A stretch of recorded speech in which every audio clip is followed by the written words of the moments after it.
Right. Well, welcome back, everybody. Thank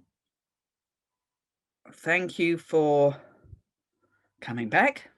I hope you did have time to have some lunch. I am in the very, very fortunate position of having working from home, having a husband who has retired, and he organised my lunch for me. So I had a proper balanced lunch. I had omelette and salad and water, followed by some fruit. So there we go. I've got my tick in the box for my nutrition today. Right. We're going to kick off with another little well-being moment. It's a video. It's been produced by the Lighthouse Club, but it's about one of the topics that we talked about earlier. So, Aya, if you can share that, that would be great.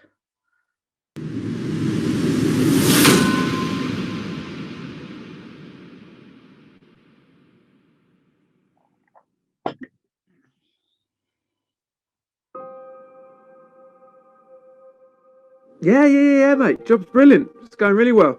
Dry as a bone, no tea, no coffee, but listen, got to crack on. Need a favour. Steve? Yeah, divvy spread. I've got a horrible feeling he's not going to show next week. Can you try and sort us out a couple of lads to push the job on? Tony, you right?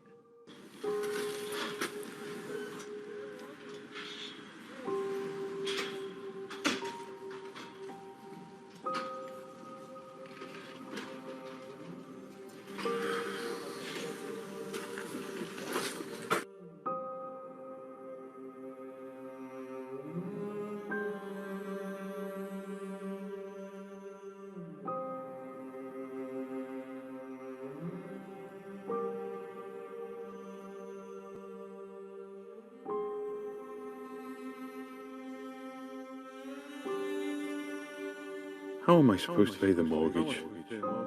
What's the wife going to say? What about the kids?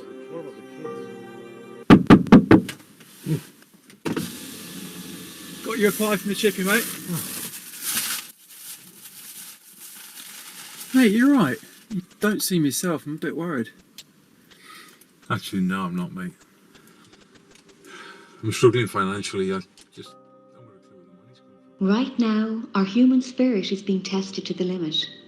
So if you see somebody struggling, don't stand on the sidelines. Follow these 3 simple steps. Number 1, ask twice. You often get a different answer second time round. Number 2, listen. Non-judgmentally. Sometimes it only needs a sympathetic ear. Number 3, always be kind. Spontaneous acts of kindness can give people a real lift, and it makes you feel good too. You could be a lifesaver today. All it takes is someone to notice and care.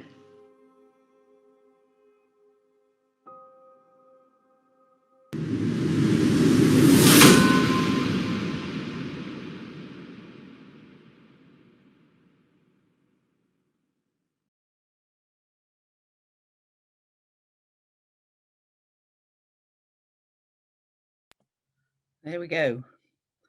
It's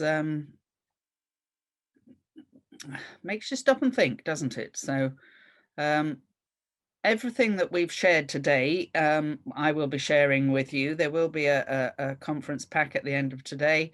But I think that video just illustrated some of the things that we've discussed this morning, and particularly ask twice. So just a thought, please, if you're aware that somebody's struggling, ask the second time. Lovely. And now we're moving on to, I've got to find my screen. There we go. The next panel, which I am chairing. So, no, we're not. We're doing Mentimeter. I'm sorry. I'm ahead of myself. We've got another question. So, I think the Menti question should be coming up on the screen any second.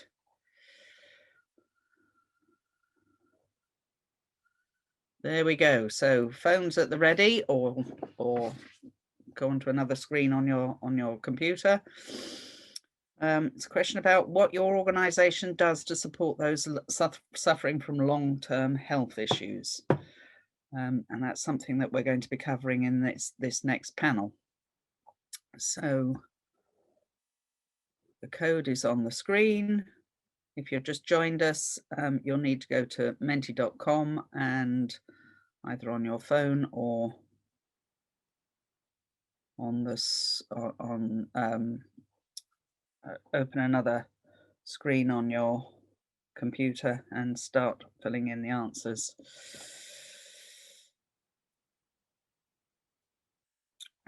Right.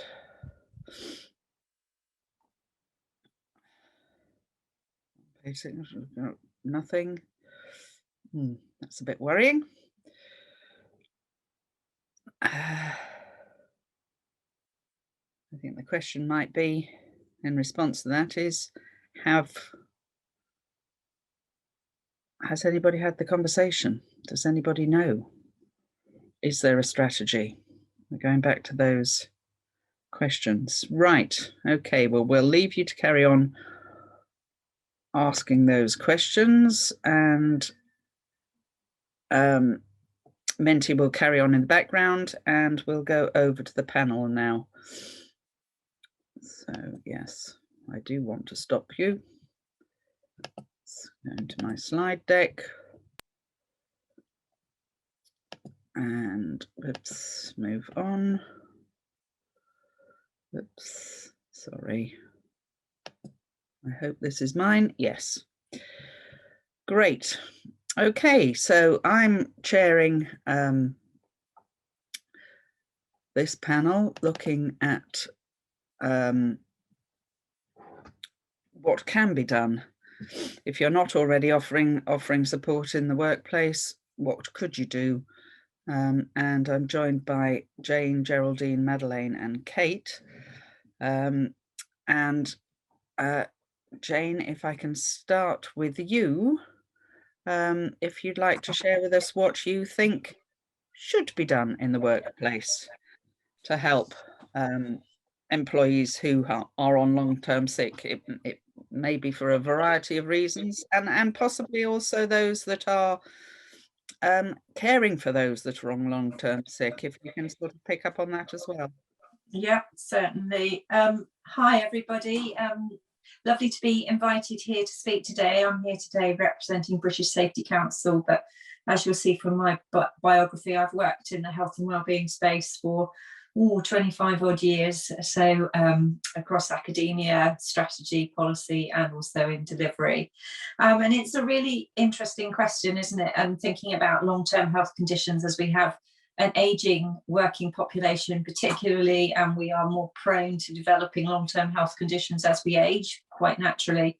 And also that link between mental health and physical ill health as well. So quite often we develop what they call comorbidities. So unfortunately, once you develop one, we could also develop one or the other. And in terms of the workplace and what you could be doing, obviously, the first part really relates to that video. That's about asking and listening, really, in the first instance, listening what it's like from that individual's experience and what would help them as individuals, because we are all different, and thinking and listening to their experience, because one person with one condition might experience it in a completely different way to another. So perhaps originally thinking of people as individuals and one size doesn't fit all. Now, obviously, there's a lot of wraparound that can support that, and flexible working is the obvious option. So making sure that you have flexible working policies available and you give due consideration to the business's ability to provide flexible working, particularly around people that have to manage medical appointments for either themselves or those they're looking after. And also, you know, whether they might need to leave at certain times of the day because they have to manage their condition or again manage something. Obviously, the benefits package that you offer can make a difference. So thinking about what sort of benefits you do offer, whether that be occupational sick pay, whether it's access to occupational health, whether it's private medical insurance. There's a whole range of things that you could be considering as an organisation. But also managing any sickness absence appropriately. So again, thinking about listening, thinking about your policy. Is it around a sort of really embracing culture where people feel supported and enabled to talk about it rather than hiding the fact that they might be unwell? So training line managers to have those difficult conversations about health sometimes, but also again, going back to that, treating people as individuals. There's occupational health. I mean, the government provides access to work support, which is called the government's biggest secret. So there is funding out there for the individual as well if you need adaptations made in the workplace. And thinking about risk assessment as well. You know, do you need to do a risk assessment and find out what functional needs that individual may have, as well as the sort of other needs that they may have. And I suppose it's that focus on prevention as well, because we need to also think about how can we work with the people that we work with to provide education and support to enable them to lead healthier lives, so that they give themselves the best chance and minimise the risk of them developing long-term conditions. Now, obviously, we can't eradicate that, but doing what we can to help them stay healthy, well, both physically, emotionally, socially, is going to make a big difference to the prevalence of risk around developing long-term health conditions. So, Bryony, I hope that sort of, I've rattled through a load there, but I hope that sort of helped sort of answer the beginning of that question from my perspective.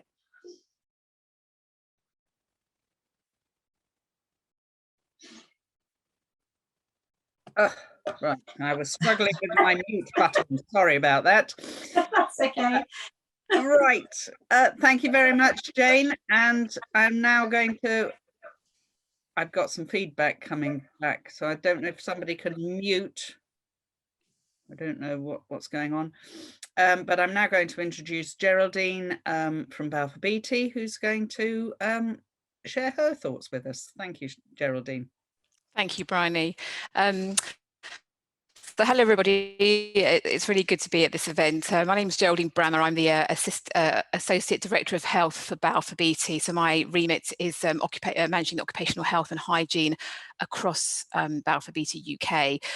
So I'm an occupational health specialist by background, so I've been asked along here today to give an occupational health perspective, really. So my OH experience spans around 20 years, unfortunately for me, exclamation mark.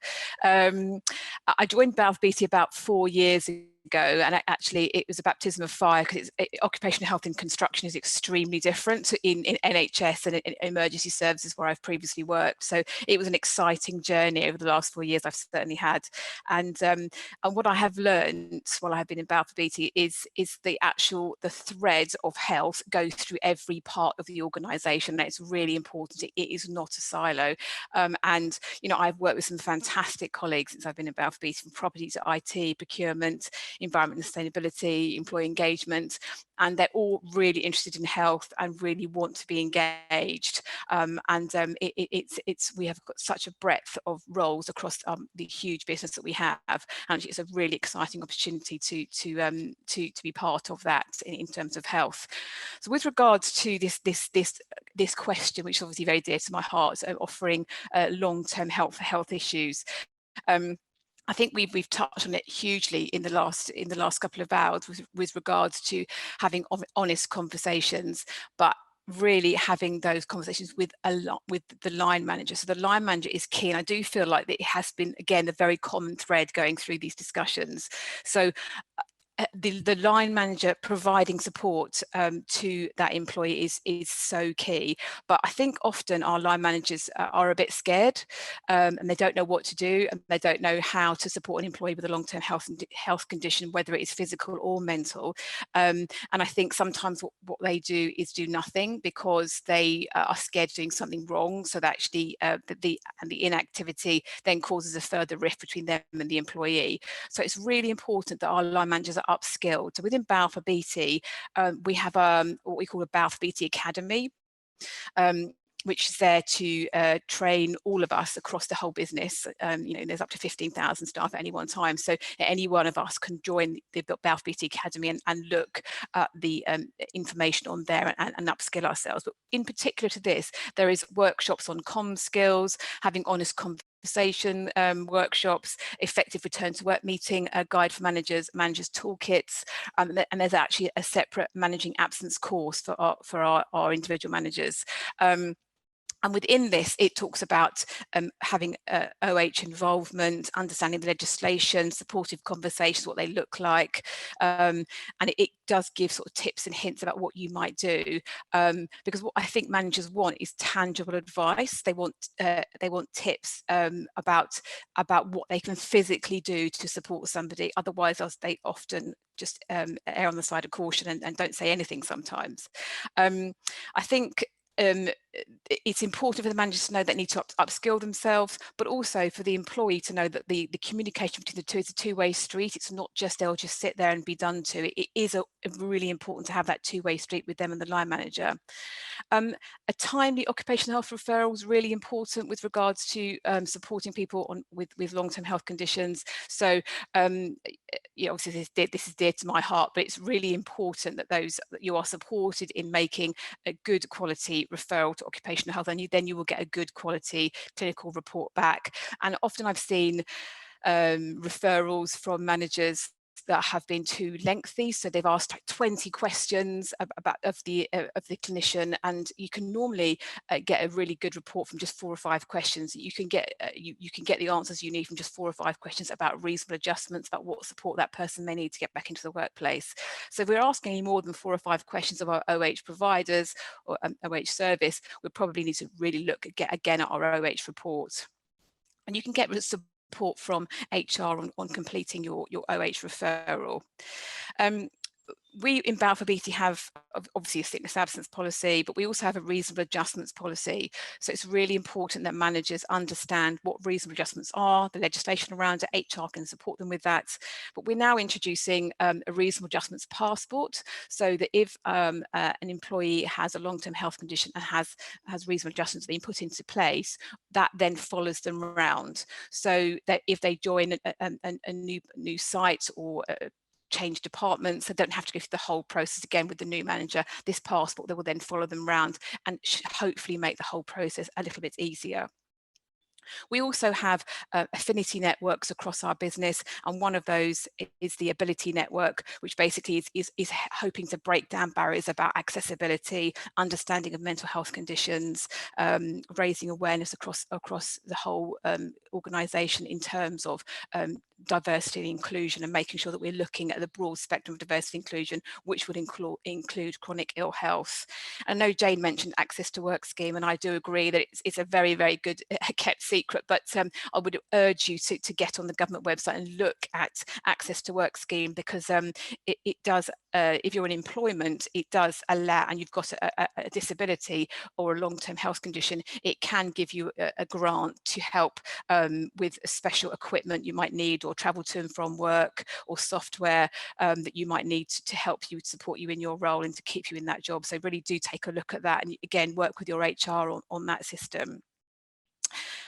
We also have a neurodiversity network as well, which is really trying to bring to life what the understanding of dyslexia, autism, and all other neurodiverse issues amongst our business, because we do have people within our business that do have these conditions and are very successful at work. And what do we do to make sure that they're supported?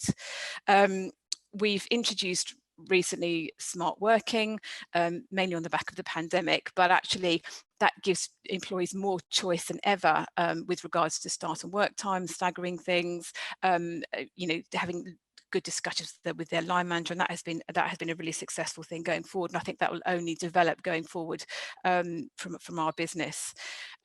We've also introduced the health and wellbeing strategy, and of which it has a health maturity matrix, and helping people, or helping the business across the business to grow in terms of well-being. And it's trying to bring to life what good looks like, because again, I go to the beginning of my talk, often managers don't know what good looks like, and we're trying to show them, give an example of what good might look like in terms of supporting employees in the wellbeing space as well. And also within Balfour BT, we really do encourage employees to set up their own support groups, and we're really supportive of that. So we've had a menopause working group, eating disorders working group. So people do employee supporting employee, and we really do encourage that. And we have lots of email traffic on our internal networks talking about these things and supporting them, and I think that has been really successful, and some people find that really supportive to help support their long-term conditions. So I think that's from me, or okay from me, Bryony, for the moment, but I'm happy to join the rest of the conversation when the panel goes on. Back to you, Bryony. Thank you. Lovely. Thank you very much, Geraldine. I am actually going to break with what I said at the beginning of the session this morning. If the panelist session, I'm actually going to go to Kate first, because I will explain later why. But Kate, if you can join us now, that would be great. Thank you, Bryony. Thank you everyone for being here and yeah, taking the time to have these conversations. I think having listened to everything today, I think it's also a time to congratulate how far people have come and how organisations are doing both all that we've heard today, and I'm sure many others. I think it's something that isn't often stopped, but actually the movement for wellbeing and the changes that have been made for people in organisations is really taking momentum. And I think there's a time to stop and appreciate and congratulate yourselves on what has been achieved. In terms of long-term health conditions, I'm going to share slides, although there's not many. I say, oh, there it is. To really, I think they're not in quite order. Hang on a second. Technology is not my forte. Diabetes is. There we go. Can we see those? No one shouts at me. Oh, perfect. So from my background, I've come into industry with diabetes safety and awareness. And as a long-term health condition, it's something that impacts 4.6 million people in the UK, 1 million are undiagnosed. And you can see by the image, there's 700 people a day diagnosed with diabetes in the UK. It's something that many people know about and often isn't really communicated or talked about, or just they know somebody who is. It's one of those conditions, but it's one of those, like the mental health, that can creep up. It has lots of complexities. It's the largest cause of blindness in the working population, leading to 75% of men who have diabetes have erectile dysfunction, and there's 170 amputations a week in the UK from the condition.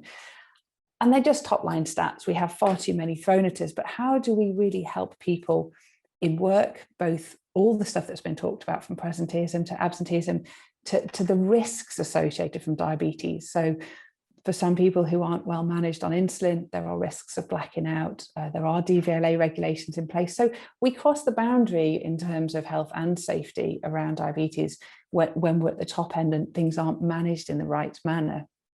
And I think it's really important that we bring to light these sorts of facts of how do we help people come forward. I've done a lot of work pre-COVID, working particularly on construction sites, talking in the sheds to largely gentlemen, but ladies as well. Erectile dysfunction always gets a good conversation going, but how do we communicate the risks and that actually organisations are there to support? One of the things that came out a lot was fear of losing their jobs. If they come forward, they don't know if they finally have diabetes, that if actually will they be able to still continue to do their job, will they be able to drive? Now, as managers, and a lot of stuff that's been said, I think it's clearly known that this is okay, but is this filtering down, and are we getting this message out so they feel they can come forward? As I just said, I think there's huge steps forward in this, particularly around mental health, and it is helping people. And that's been the highlight of today. I think that's a great thing, but can we aid that with awareness campaigns and posters to give people the reason to come forward? I think as well, there is still, certainly around diabetes, and we've seen in mental health, there's still a stigma attached to the condition. The NHS very much link it to obesity. We know there is a correlation, but there's lots of other factors, shift patterns and all sorts. And I think people are quite nervous to come forward from the stigma that can be associated. And as an organisation, that's something we're really trying to break down and show other factors and get, like with the mental health, get the conversation going. There's some great bands for people who are working on sites that say, I'm not drunk, it's diabetes. You know, how do we help people? Have we got the right hypo kits and sugars available? And if we had those, would there be more openness to that coming forward? So I think it leads into everything that's been said today, really. And I won't go on about it because I can get overly passionate about diabetes, but just really to highlight that as one of the long-term health conditions and the complexities that come with it. Are we getting in early on the intervention and on the support and increasing that ability to have the conversation? One of the things we've recently done actually is worked with the British Safety Council and partnered with them under their Being Well Together. I know that someone's already spoken on their behalf, but just wanted to share in terms of what they've got quite a lot of very useful guides for employers and employees around some of the long-term health conditions and well-being that are there for use should you need them, both the small organisations and the larger ones. So just wanted to highlight that really.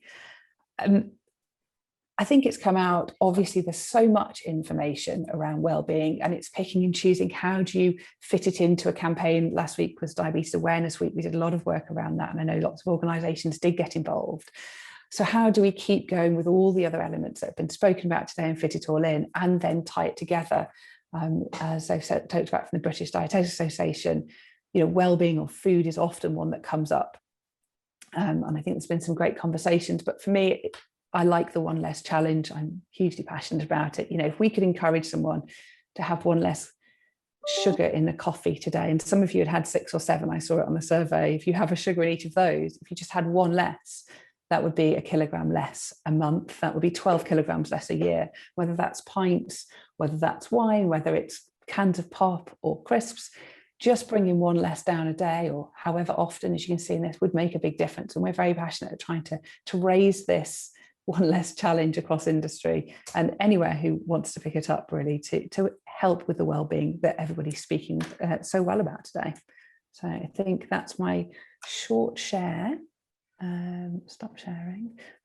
Bryony, again, with everyone else, happy to join in with questions that come around diabetes or any long-term condition, how we can continue to improve and help people.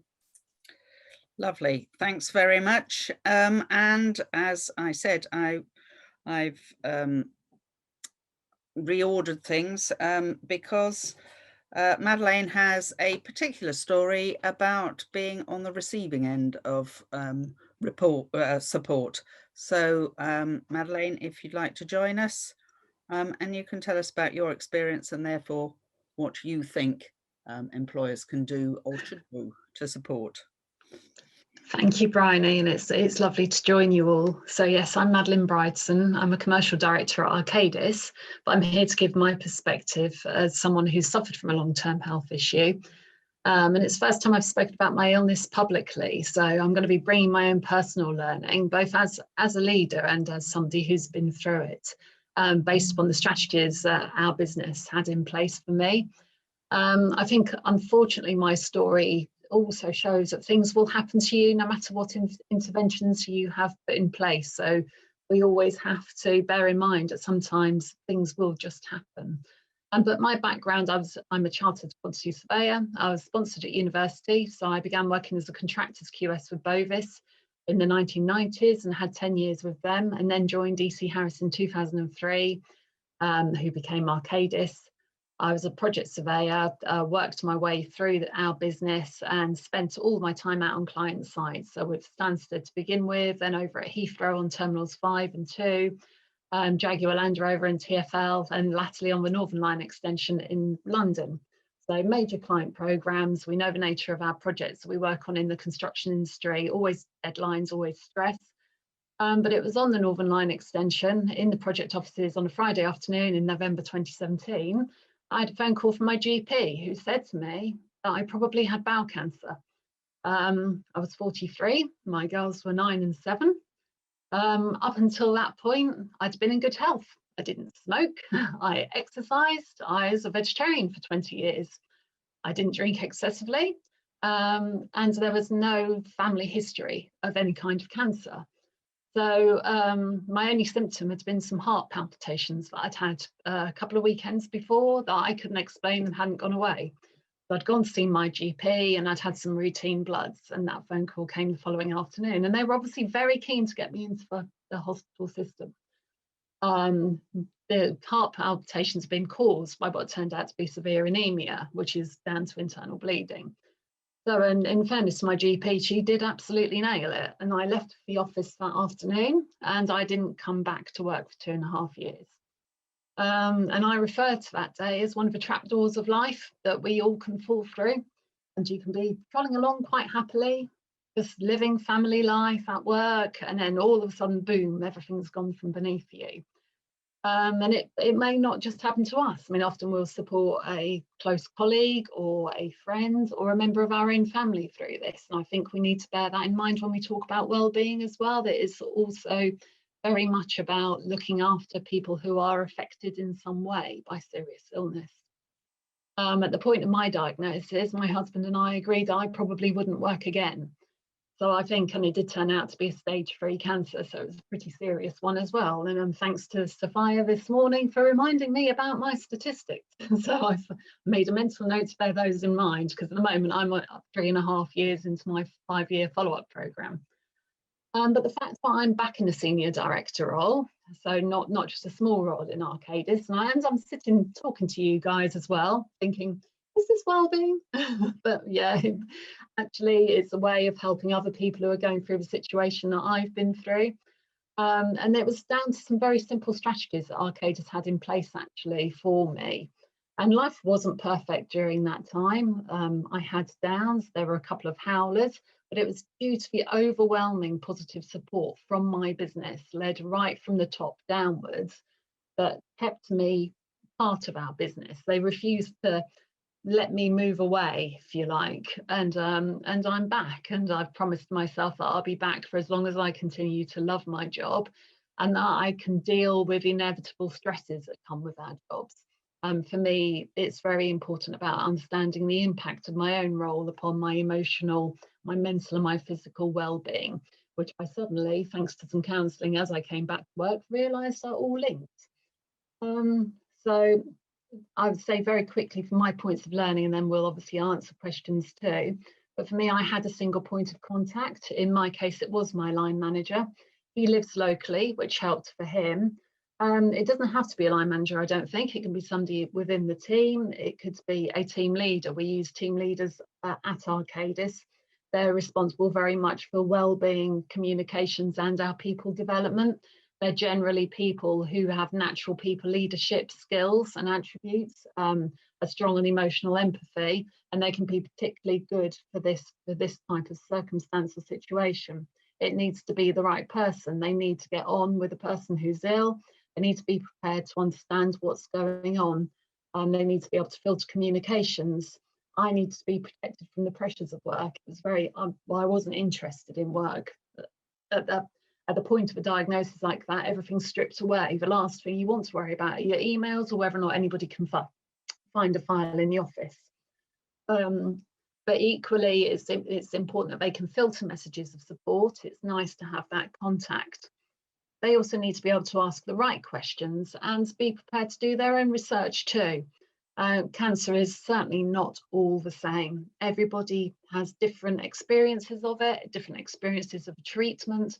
There are different side effects to all of the treatments. Don't make assumptions, just find out. I, for one, spent a lot of time explaining to people that I didn't lose my hair from my chemo, for example. Not all people need chemo. It depends upon the stages of your cancer and how far it's progressed. My line manager was particularly good for messaging me and taking me out to lunch. That did help, even on the occasion that he forgot his wallet. He was also good for giving everybody else updates. It's nice to get messages from people, but often you're not in a position where you really want to be messaging everybody back with the same messages. That point of contact is great for that. You don't particularly appreciate messages from people saying, well, I was worrying because you didn't get back to my text.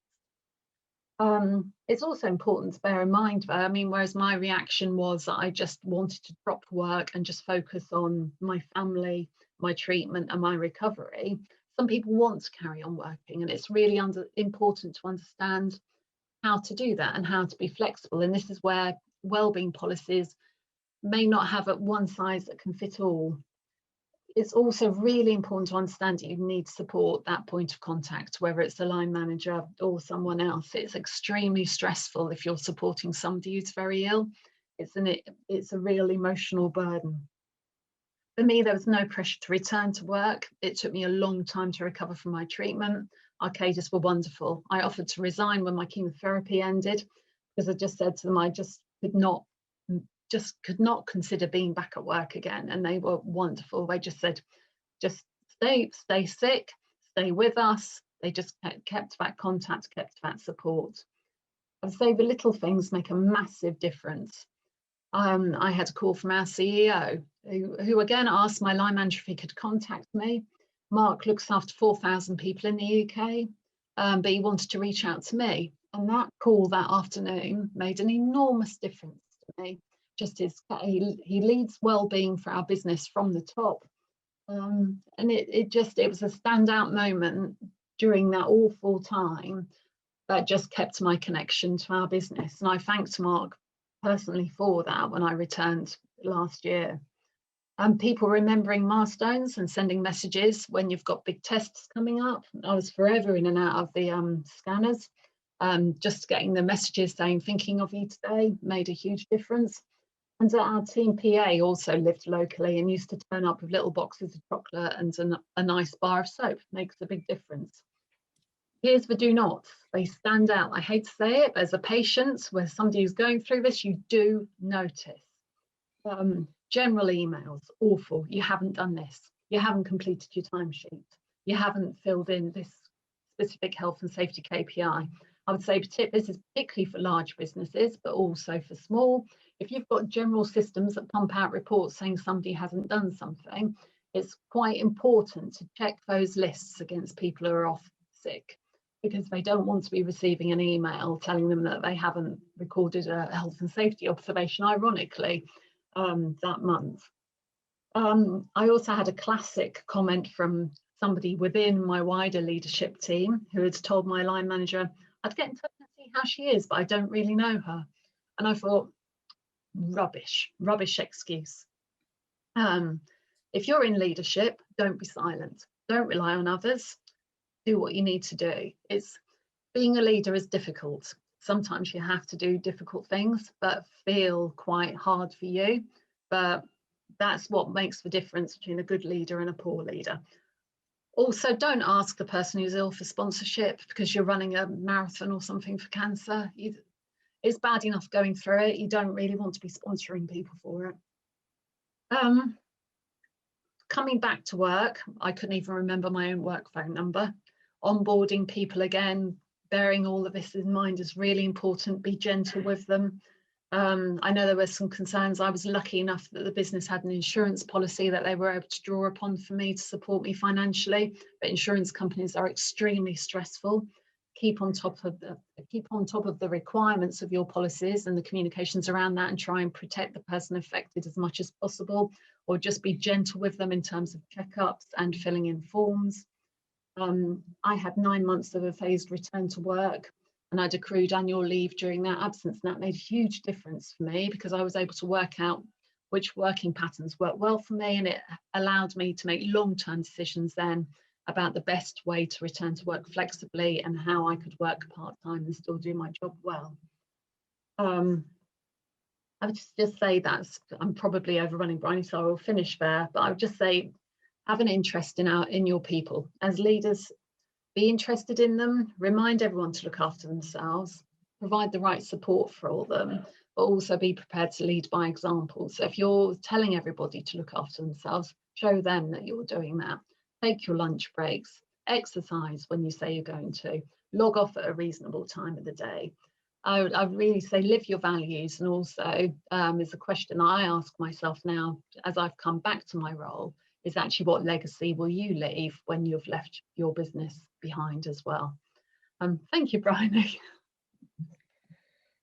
Thank you very much, Madeleine. You can see why I left it till last. I think that's a very powerful message. I think there's a lot that we can take away from that, be us large organisations or small organisations. I'd just like to go back to the Menti question, if we can see some of the responses. There weren't very many, it has to be said, when I last looked at it. So let's have a look and see what comes up. And then, oh, a few more. Good, a few more. And then I'd like to invite the panel back to have a look and comment.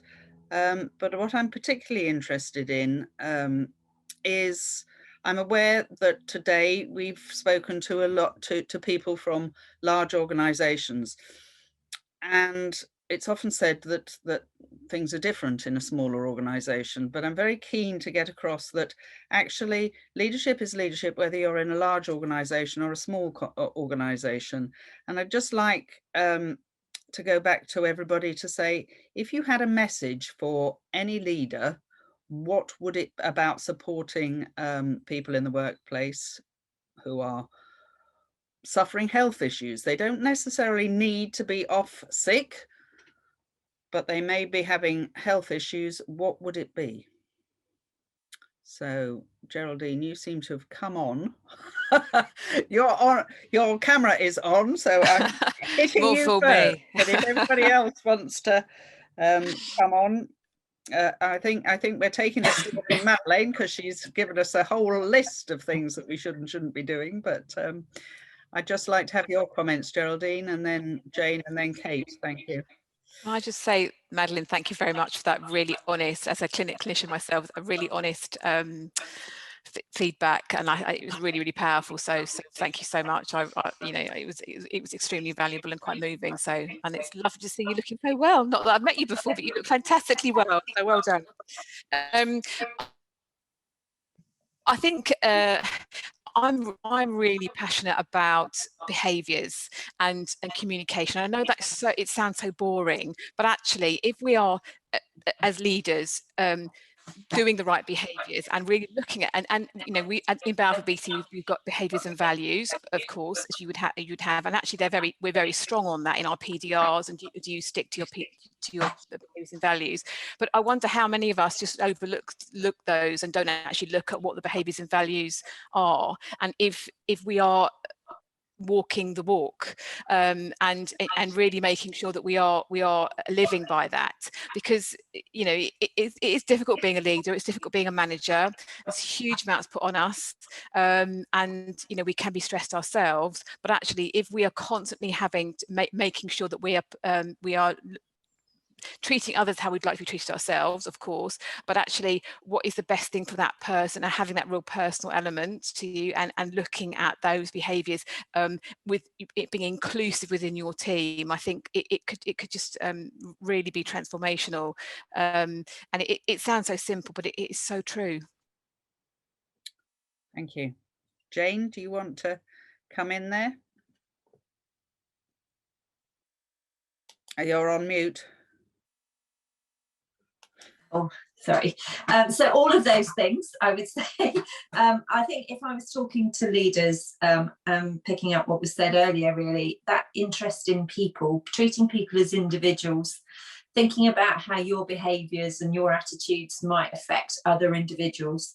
And if you do feel overwhelmed, make sure you seek support too, because having worked for Dame Carol Black for a number of years and hearing her talk about the importance of line managers, I totally get it. But also those individuals, you know, they are people too, and they have a really tricky job sometimes. So if they are feeling overwhelmed, to seek out support, but also make sure that they do the proper training and take the opportunities to learn and develop themselves as individuals, and be aware of what's on offer. But just thinking about going back to that, really be interested in people as individuals and listen to their needs before making assumptions about what they need. Okay, lovely, thank you. And Kate? I think it's a bit of a tough one going on the last on this one, because I think the key I'm points. I'm sorry.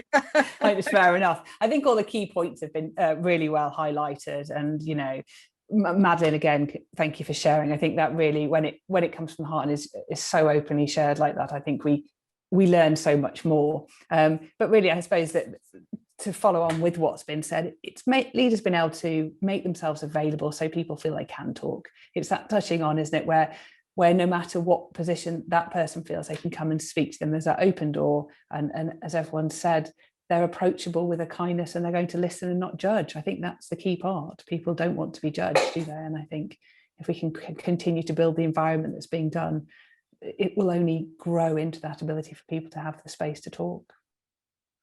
Lovely, thanks. And Madeleine, it's a slightly different question, I suppose, for you, and that is, I suppose it's about the sharing with your colleagues.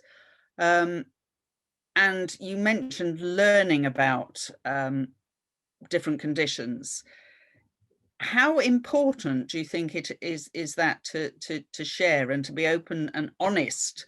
People are so concerned about offending, and so often it might be about illness, or it might be about race, or it might be about a whole host of things where we're frightened of saying the wrong thing.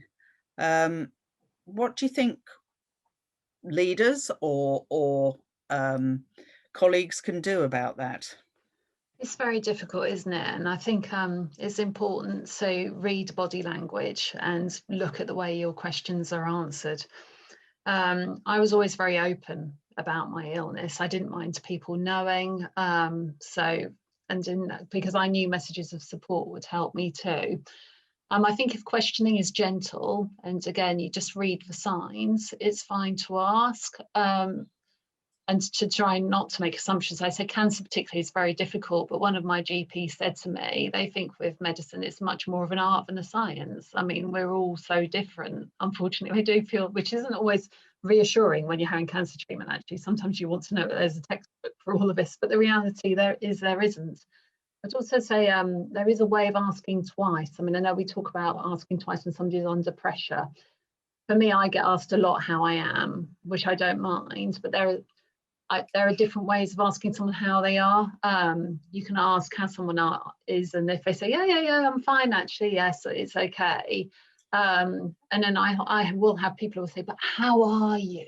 And I think, no, you're just asking me for almost own, not entertainment, but just because to satisfy your own need for knowledge. You're not asking me because you're genuinely interested in how I am or for my welfare. And I say it's a difficult line. It's a really difficult line. I think the very minimum you can do is, if you're not comfortable and you feel that you don't know the person that well, you can still just say, I'm really sorry to hear that you're having a hard time at the moment, and I'm thinking of you. And you can leave it as simply as that. Yeah. Very true. Bryony, can I just come in there as well? Sorry. Yes, I think it's really important to almost have a verbal contract as a manager with your employee. So ask them the level of communication they want to have. And in my many years, unfortunately, of occupational health experience, the successful return to work was when the communication was really good, but it was on their terms. If it's like once every 6 months, it might not be palatable to the line manager, but actually if it's once a week, it's once every 2 weeks, or what do you want it to be? Do you want me to, are you happy with this? So it's having that contract with them verbally and getting their understanding and their buy-in at the early stage can and then you're not going to be treading on eggshells, and the employee knows what to expect. So I think it's really important to have those early conversations. Thank you, Geraldine. You said that so much better than I possibly could have done. I was about to say something like that, but you actually put the proper professional hat on that and came out with exactly the right thing. So thank you very much. I was actually thinking, could I add something in as well? Because a lot of the work that I do is focused on small and medium businesses, both in terms of research and policy development. And and I know leaders are just leaders, but sometimes if you're running a small business, this really can feel quite overwhelming because you don't have access to HR support, you don't have occupational health, you don't have a benefits package, and you probably had no training in the people management and can't afford the time and resource to do that. So I just want to say, I don't know what the split is of the people that are joining this, but if you are a small business, there are some steps you can do too.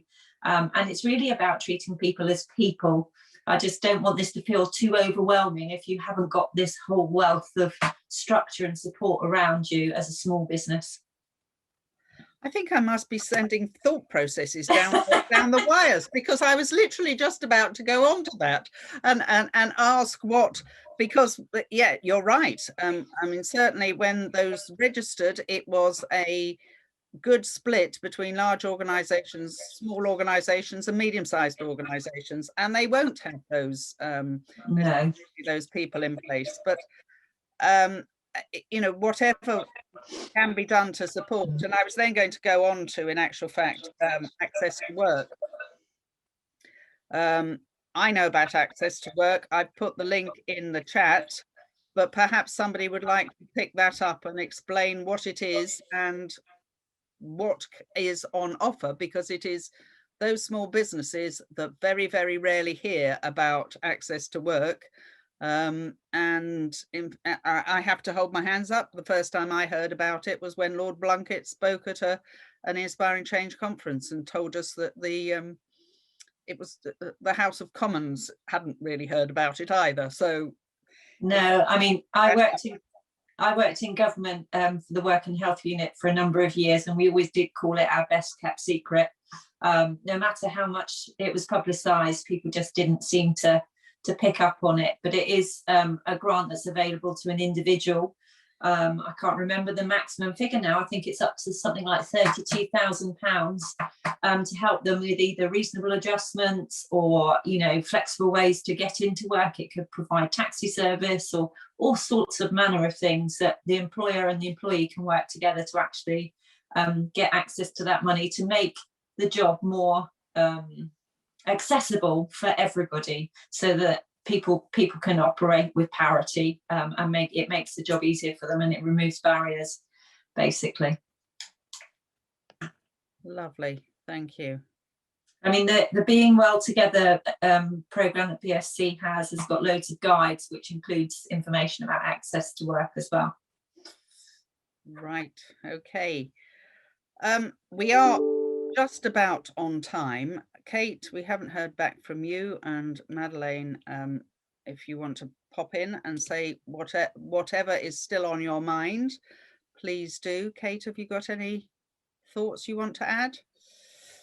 I think a lot has been covered. It feels like a little bit of get out of clause, but I think a load has been covered, whether it's the large organisations through to the small, and it comes back each time to making that ability to have people come and speak. And I think, you know, from the work that we're doing, I feel when we work at ground level, which is where my passion lies, we've still got that need to help people come forward, realise certainly around the diabetes that their jobs aren't going to be lost. I think when I'm on the ground having those conversations, having come into organisations, that's the area I still feel that needs to be helped. And I don't think it's always just about the line managers, it's about allowing people, the communication to come through, to allow workers to realise they can speak to their line manager, that there's not going to be a problem. You know, I think a lot's come out about line managers, and I think they're doing a wonderful job. We can always do more. But actually, when I do present in the tin shed, as I call it, and share that their jobs are safe and come in as a third party because I'm not part of the organisation,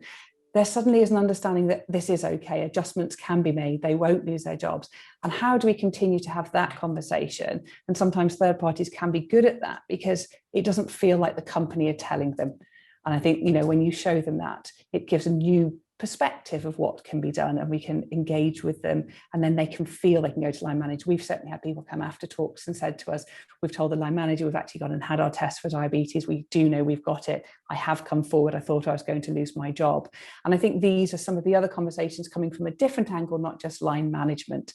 and work that can continue to be done like that's been done with mental health. So I think these are areas we can continue in. And I mentioned erectile dysfunction earlier, and that is certainly a conversation that gets interest and allows the conversation to open up in maybe a different way and not what was expected from a talk. And then you can open them, and we've found we've had more open and honest conversations from that. So I think, you know, line managers is fantastic, but if we can come both ways, I think we'll move further forward faster. Lovely, thank you. Madeleine, have you got anything you want to add? I think just thinking about small and medium-sized businesses, it's worth understanding that you're probably going to be part of a wider support network beyond work itself, if that makes sense. And I think understanding that can then allow you to adapt to the support that you're providing as an employer and as that organisation. And certainly I was a volunteer at Scouts and still am, and also through my church community. And one of my friends who I do Scouts with this week said to me, "I'm really sorry I didn't come and see you in hospital." And I said to her, it doesn't matter. It really doesn't matter, because actually I was getting that support from other areas at that time.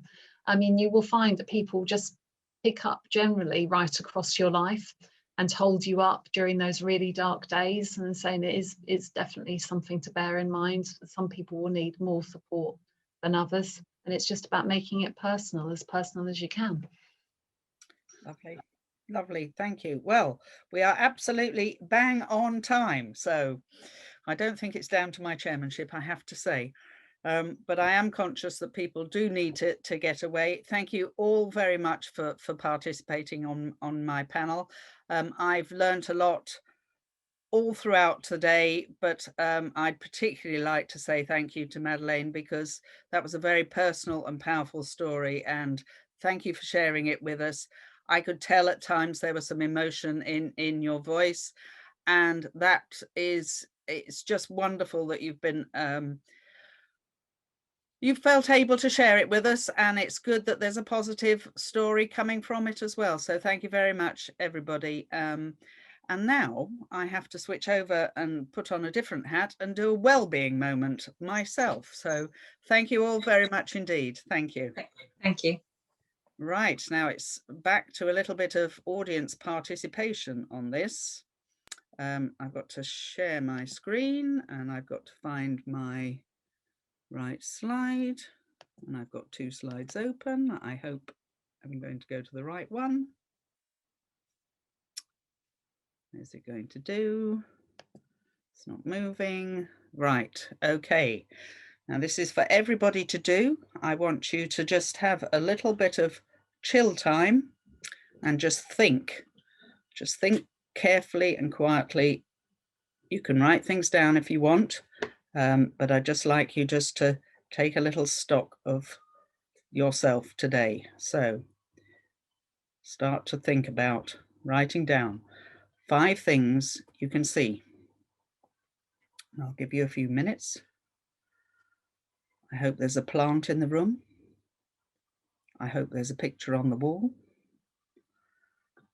I have to say, my room, the room that I'm sitting in, is a complete mess in the direction that I'm looking, because I had to clear everything from behind me. 5 things you can see. 4 things you can hear. It might be a bit more challenging for me, because I've locked myself away in a room which it's quite quiet. So 4 things you can hear. A little bit easier, 3 things you can touch. I've got a glass of water sitting in front of me, so I've been able to touch that at various times during today. 2 things you can taste. I've just had my lunch. I hope you've all had. And then finally, just 1 thing you're grateful for. I'm not going to ask you to share any of those things, but there's an awful lot of research behind this. Very simple little exercise that says that this can help slow you down, stop anxiety, and just ground you again. So it's just a very simple little thing that you can all do.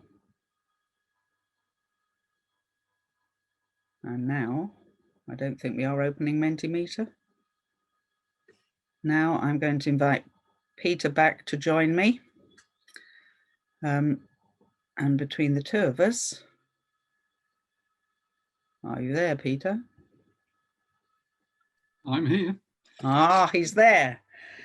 That's right. I was just drifting off in peace and quiet, following that. Drifting in peace and quiet, right. You woke me up by saying, can you help me out? Oh, dear. Well, you won't have experienced it, but we used to do things like that when I used, which is a very long time ago, when I used to go to, well, family classes, let's put it like that. So we used to do the drift off to sleep, lie down and drift off to sleep and think about all these different things. So anyway, right. Well, we've had some fantastic speakers, haven't we, today? We've learnt, I know I've learnt masses. I know you're more of an expert in this field than I am, but I suspect that you have also learnt quite a lot today.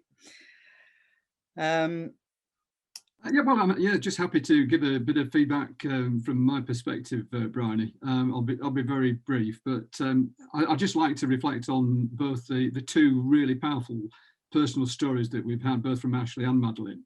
I think they've given the conference a real focus, and I just think, wish you both well for the future. I think it was just so powerful. It was, we ought to be really grateful for that. And with that, we've heard also a huge number of other topics and initiatives to help with prevention of poor well-being. And for me, I think the key areas, and just picking up the common themes, I've just been writing notes madly like I usually do and trying to pick out a few points.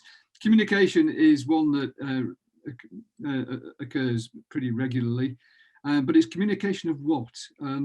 There's the messages through the supply chain, and we've heard a huge amount of how we actually advise and reach out to the supply chain. The communication of risks, because obviously that's what we're all trying to avoid. And then also the communication of good practice. And there are no simple answers to these. It's just that it's interesting that industry is discussing them, and hopefully in due course we can really try and help move them on. I think also we've talked about line managers and supervisors and leadership extensively. And I think also line managers and supervisors are vital. And I think sometimes they don't actually appreciate the position of influence that they're in, particularly when it's easy enough to have a conversation with somebody.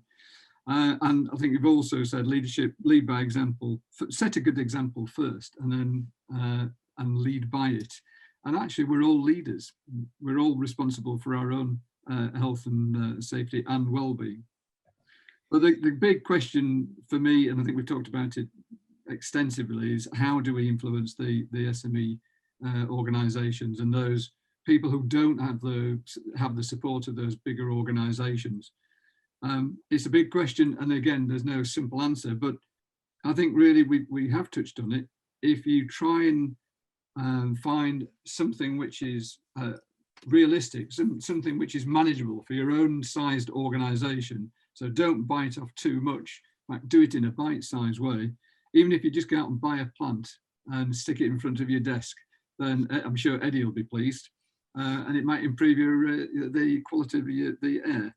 But if you are a bigger organization, I certainly would recommend the survey that Laura did for her organisation, because it monetized the issue. And I know, monetary shouldn't really be part of it, but quite often to make these initiatives work, we do work and live in a commercial environment. So why not actually try and put some money to it?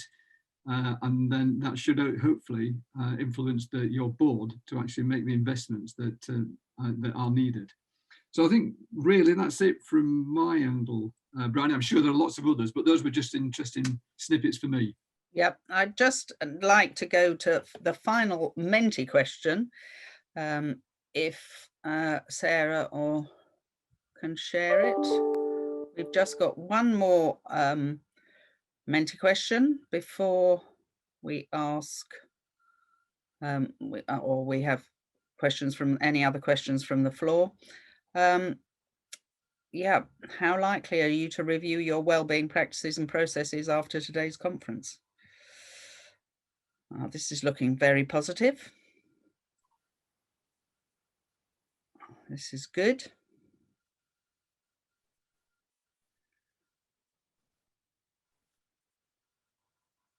Great. Well, I'll leave you to carry on responding to that. For me, what came across most strongly, in the words of Tony Blair, was education, education, education. I'm pretty sure it was him that said that. I think that we talked a lot about, or we talked on a number of occasions about how do we get the message down to those people. We might have the best initiatives in the world, but unless we're getting those messages right through the organization. So I think for me, the message is think about how you can educate, think about those conversations. It might be it might just be a conversation. It might be a toolbox talk. It might be inviting one of the speakers that we've heard today to contact you and carry out some sort of training or just have a conversation. But that's what we've got to do. And we've got to look at those different means of getting those messages down there, whether it's about diabetes, whether it's about cancer, whether it's about mental health. We have done an awful lot about mental health over the last few years. It's certainly gone way up the scale of things that were being discussed. And it was interesting to note right at the very beginning with Rachel's slides that was probably the number one topic. But I hope we've shown you today that there are so many other aspects to health and well-being, and they all need to be considered. It is, I started this my thoughts on starting this conference, putting together this conference, was that I wanted to showcase as much as I possibly could. I could have showcased so much more. I could have had probably 2 days of a conference, possibly even 3 days of a conference. There is so much there is so much good practice going on. And if you've learned something today and you take away just one little nugget, I will think that I have succeeded in passing on some knowledge. I think that we need to definitely think about our communication strategies. It's not just thinking about well-being strategies. And when I say strategy, I don't necessarily mean that everything has to be written down. Small companies don't have time to write everything down. But it does just show that there are things that we need to think about. We need to just have those quiet moments of chat. We saw in the Lighthouse video how the guy, he was on the phone and he wasn't quite engaged with his Oppo, with his support. And then he suddenly realized something was wrong. And it's a very powerful message. He then went and made a point of having a conversation. So think about how you can have those conversations. It's not so easy when we're all stuck on screens at the moment, or so many of us are stuck on screens at the moment. But again, you know, just pick up that phone or do whatever. But we do need to get better at communicating and just noticing those things. I'm sure, sadly, that many of us will know people who have had cancer. Many of us will know people who have taken their own life. I certainly, sadly, I've been working in construction for a very long time, and sadly I do know a few people who have taken their own life. And you always ask yourself, could you have done more? I used to sit opposite somebody, and he and I worked incredibly closely for very many years, and sadly he retired, and within days of retiring he took his own life. I had no idea at the time that he used to have his dark days. I had no idea, and I keep thinking, even today, and this is 3 years on, could I have noticed? Should I have noticed? I didn't, and I regret that. So it is just about having those conversations. I don't need to dwell on it too much, but they are just so important. Policies and procedures are great, and they do have a place, and they do help put some structure around doing the right thing. But it's those conversations that are really, really important. So I'd like to invite you to reflect on that. There is a feedback form. If you have any comments or any thoughts on what you've learned today, if you think we've missed something, I'd be very grateful to hear about it. I think, I don't know whether I have a slide. If there's more that you want to learn, as I said at the beginning, I lead on the Fairness, Inclusion and Respect program, which is free to access for anybody working in construction. There are a series of resources, there's workshops, there are e-learning tools, there are all sorts of things, and a lot of it is around well-being. Not all of it. A lot of it is about inclusivity and making sure that we are respectful to one another. And there's stuff about flexible working. There's a whole host of stuff, inclusive leadership, etc. Please go and have a look at those resources if you're not aware of it.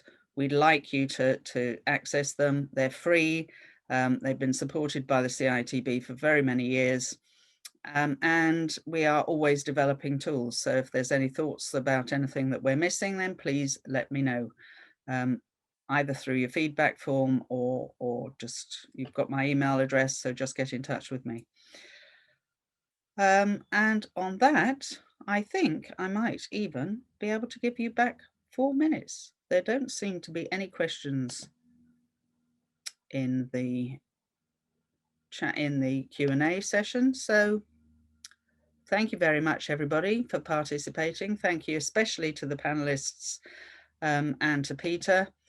And stay safe, stay well, and good luck. Thanks very much.